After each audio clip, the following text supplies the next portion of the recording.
Oli ku There is Still Hope channel y'essuubi yosinzira okutulabira There is Still Hope.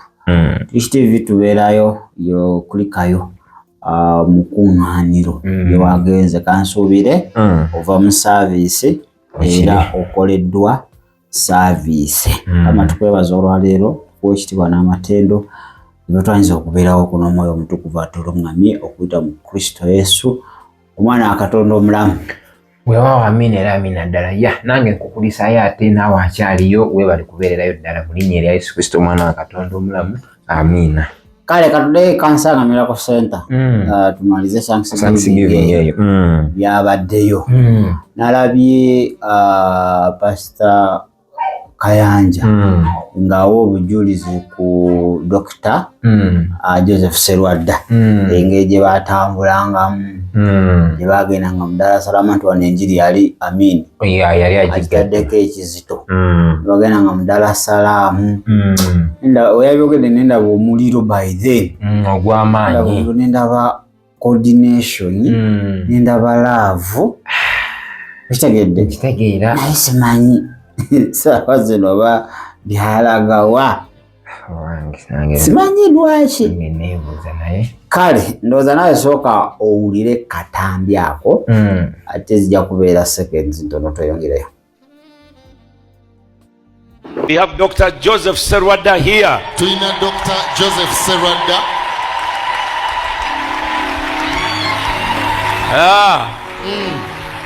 Come on, somebody, clap your hands to Jesus. Kubira kwa Yesu engalo ez'amaanyi. When the Lord called me in the ministry, Mukama bwe yampita mu buweereza, I found him.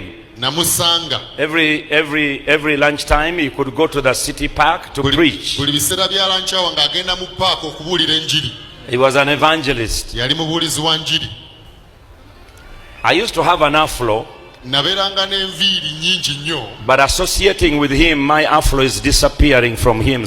Naye okuva lwe twatabagana enviiri zange zigenda zikende. So all of you who still have hair, stay away from Joseph Serwadda. Era mwenna abakyalina enviiri temumwesembereza. So we started preaching the gospel. N'abuulira enjiri. Literally in Uganda. Mu Uganda. Lunchtime. Ebiseera by'amala g'ekyemisana. Then we realized it was not enough, so I started Easter special, Christmas special. We preached together. Then we started going to countries around us. Ne batandika okugenda mu mawanga agatwetoolodde. Mombasa, Dar es Salaam. Tugende Tanzania mu Dar es Salaam. We started preaching the gospel. Ne tubuulira enjiri. Because we said, okay, if they ban us in Uganda, ne tuga nti baba at least we'll have somewhere to go. Tulinako awo okugenda ne tugibuulira. And so we are grateful to the Lord. Era tusiima Mukama. What the Lord has done through him. Olw'ebyo Mukama by'akoze okuyita mu ye. And Frida. Ne mukyala we. And his family. Come on, somebody, clap your hands for Pastor Joseph. Tubakubireko mu ngalo. Enkolagano sikyagiraba. Enkolagano eyo nange sigiraba nnyo nnyo. Amakanisa kubanga bakasumba bakolaganira wamu we bati. The body of Christ. Enako mubabeera mu ntalo. Kweru kulwana. Alijiko yali kanisa yali evolaba. Kanisa bebeera nnyo ati peace. Bibyo bivaamu. Byebyo. Yesu Katonda yagala sijja kujjawo abalabe bamwe bonna. Abaana ba Isirayiri mujja kwerabira okulwana. Kituufu. Mugende eri mu nsozi abasabule ambalekeyo abayigiriza okulwana. Kati nozisaaze ne kanisa yeebase nnyo eri mu mirembe. Akati twerabidde buli kimu tuli mu system bolongoto yennyini wedde kituufu. Naye wali kyaki yali under persecution naye ng'ate y'amaanyi nga bitambula bulungi nnyo n'okusinga oba wano batulemesezza tuye walala tugende ng'ewalala. Mukama wanaggulawo oluggi era n'amwana awulaki tebadda okutuula kwekubagiza aye kati simanyi nakumanya oba byaddawa. Kale yavudde omukulu nayogera ku za awaadi enaku zina collecting awaadi namulabako Bufalansa Paliisi eyo namulaba kati yabadde ayogera ku ya Saudi Arabia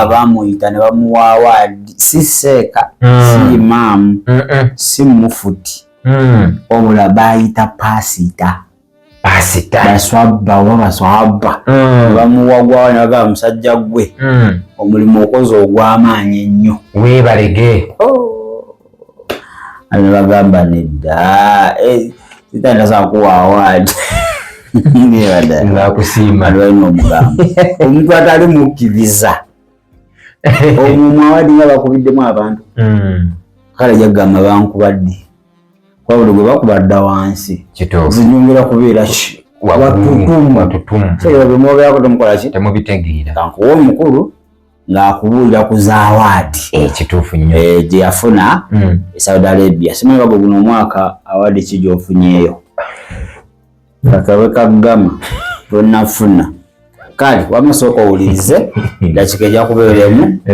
ate ababadde babiri n'omukulu Serwadda baawe enjiri Katonda waba yakumanya ate n'agamba I'm just starting beginning starting ne beginning byanjawulo ebintu oluzungu lwerungi oba lwerutonda sibitegeera school fees gwe twali omungi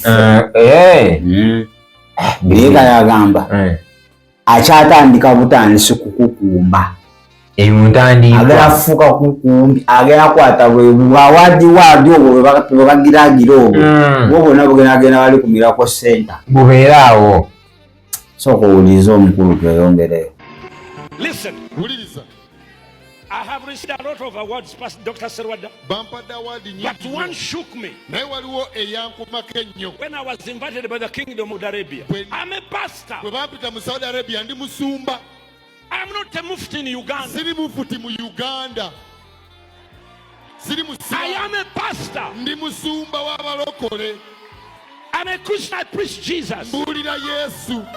They invited me and they gave me an award. I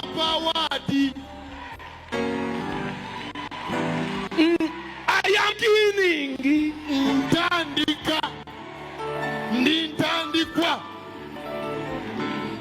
Listen.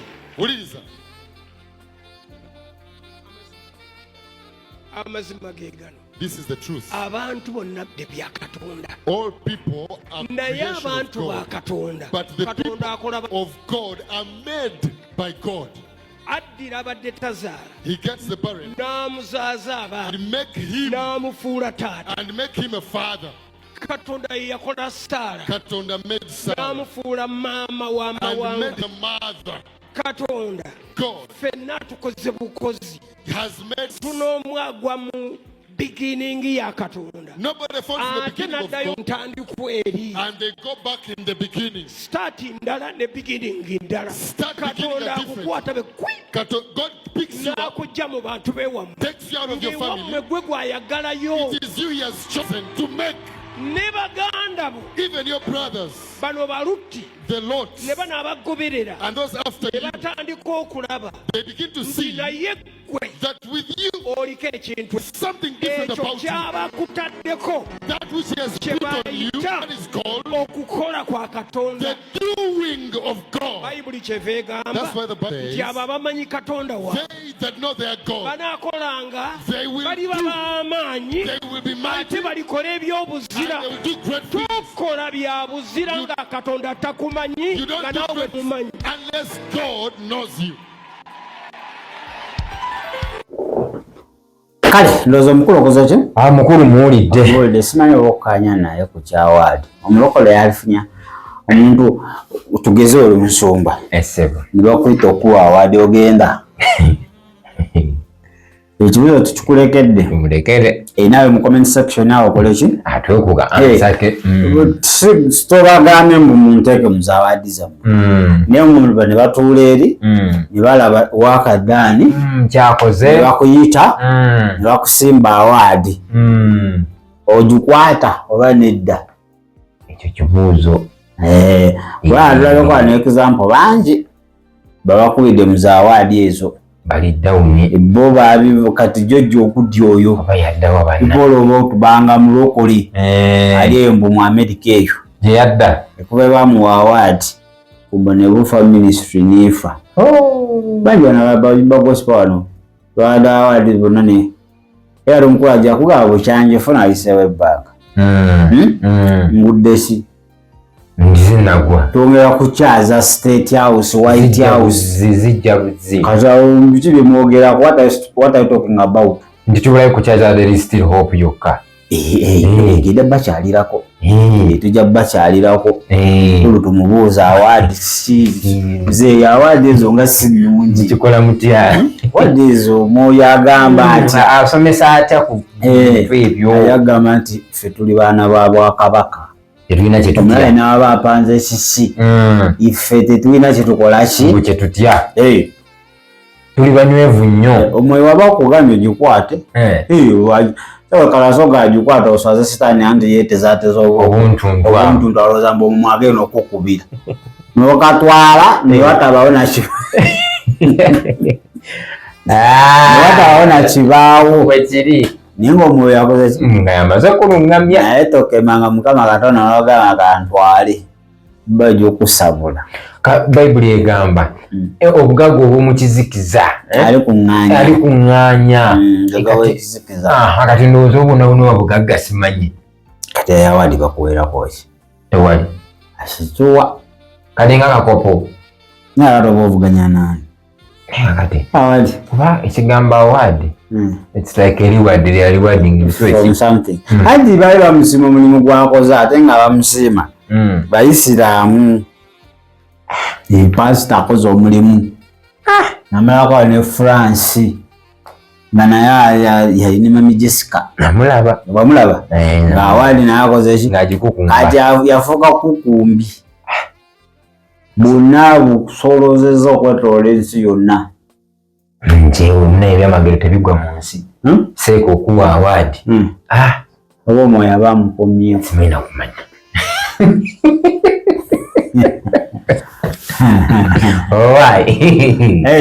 Katonda asobola okozesa sitaani ekyo gwakasooka Katonda yennyini buyinza yennyini byonna asobola n'okukozesa omulabewo to bless you bwe kiri okitegedde kakati lwaki owakana sigenda kuwakana sijja kuwakana gwolesa olunyiri alikwata obugagga obw'omukizikiza enabutuwa abajoga byawadi tasaba bikwata asobola obikuwa nabibajjako n'abalaga nti owange yabasinga bwe kiri kuba bagimugenda giwa imaamu kati mugiwe pasita bakaba bayatudde ewa kwatulawo ng'oyowuliddemu agamba yayatuzaayo yakima bukini awadi ye neyegendera nate Kampala e Uganda so byebyo byabadde kuwa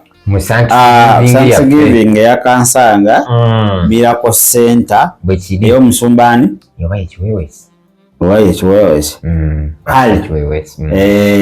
adde baweze emyaka emeka simanyi nakumanya nga kiwewesi beebo bakasangwawo kadda beebo etofaali etuliko kati balinako bricks bwekiri balinako bricks eziwera tosobola bayisaamu lugaosobola bamuyisamu gange egese bwekiri bakoze omulimu ogw'amaanyi kituufu nnyo byaliwo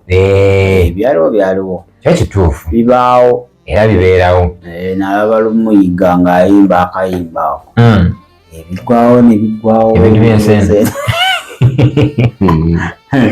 yayimba akantu ako yayayimba muyi yali agezaamuko gakolamu kagunzi katiyoni biggwawo nebiggwawo neno gavumenti eriggwawo yali emukoze ekyo muneyamini yaggwawo byo ebintu olaba ne munyini yaggwawo teri kitalina nkomerero okugjaho mukama waffe yaggwawo yentandikwa ate yenkomerero buli ekirina omubiri n'omusaayi ekissa wano kigenda kuba n'enkomerero ku nsi eno ey'abalamu ekyo kyo bwe kiri gende mu nsi endala bagisa transition you have to undergo transition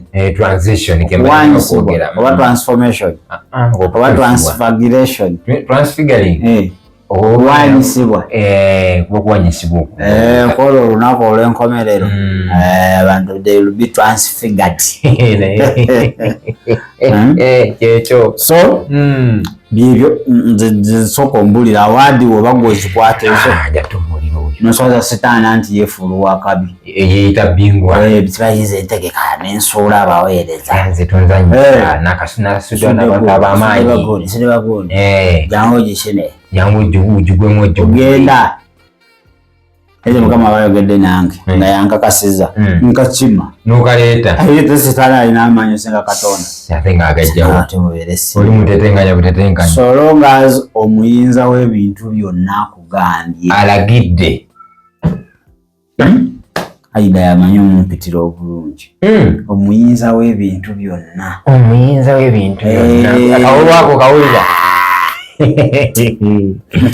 nkitegeera wabanga agambye ye niwokola otya yesi ye eba yes eza gikulukunya ogisangula ogifuula enna mb'ogitetenkanye eri unloved tozagirabinga ate nno n'osiba n'otambula street z'ejjinja awo tomanyi okusiba kuno kuyinza okumukyusa omutima ani mukama Katonda ekiyinza okumukomako nga weenenyezza kwenenya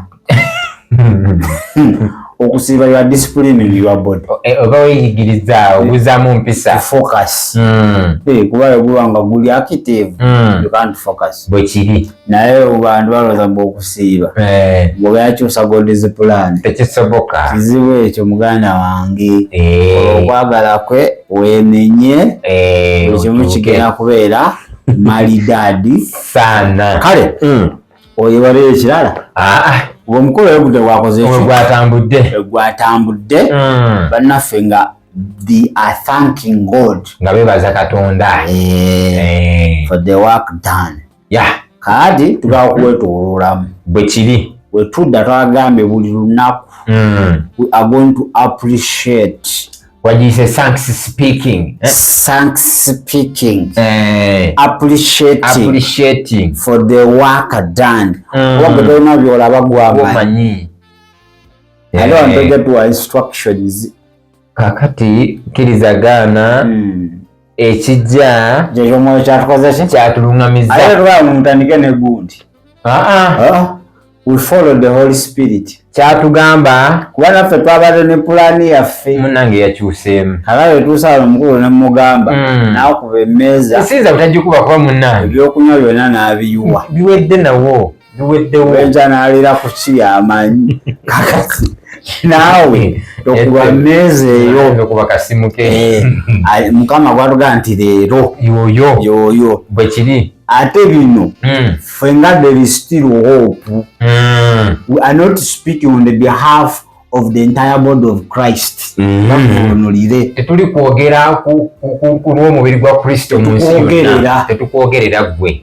fenga there is still hope twebaza abasumba baffe bw'oba olaba tewali kyakoze well and good era munaye ebendowooza ffe tuwa erinnya lye gwe tubule n'ebyokoze ffe tujja we shall appreciate ffe tetumera busajja by the way osobola okubeera n'ogaba naye omusumba wange ono drop the name muteekayo awo erinnya tujja tusale mu maaso ga Katonda by the way mbadde wakonfaminga nga tujja tumwebaza mbadde leo mu service manyi kati simanyi oyo tabaddeeko kati kamuyitirimuko katono tubadde mu service summarization Katonda nyobe kati ne kamugaso nnyo okusaba tekitegeeza nti buli kaseera ogotera okwogera mu nnimi nyambaako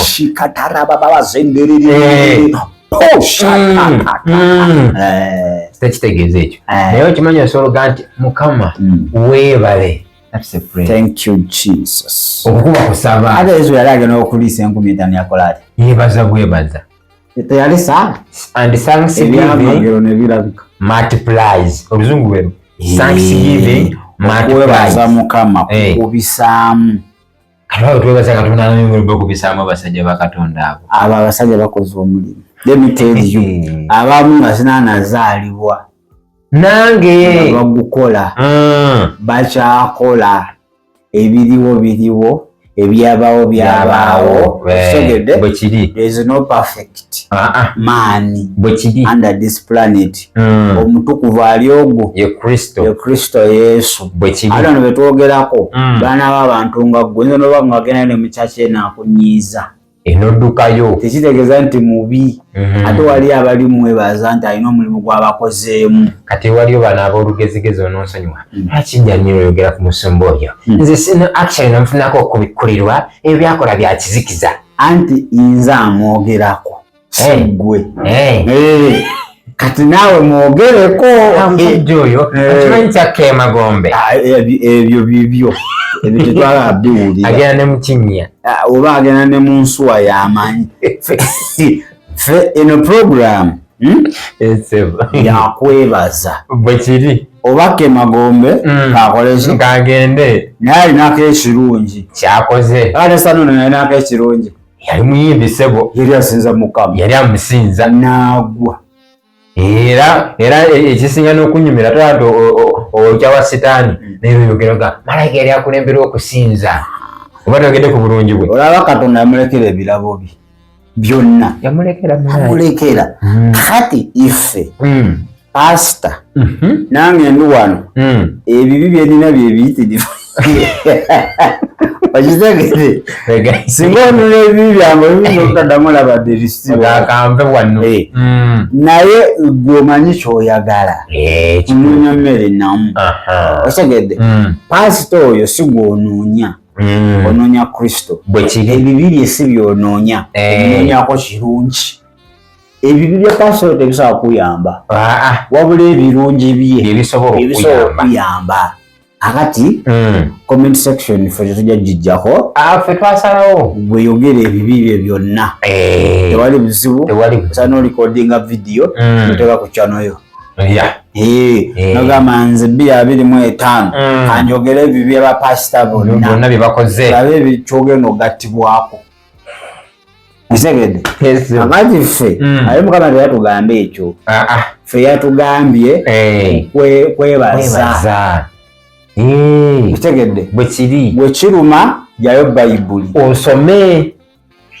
ate yatule ne Kristo ate muwe gundi atandikire ku Abakolisi ekisooka 13 waba atandikira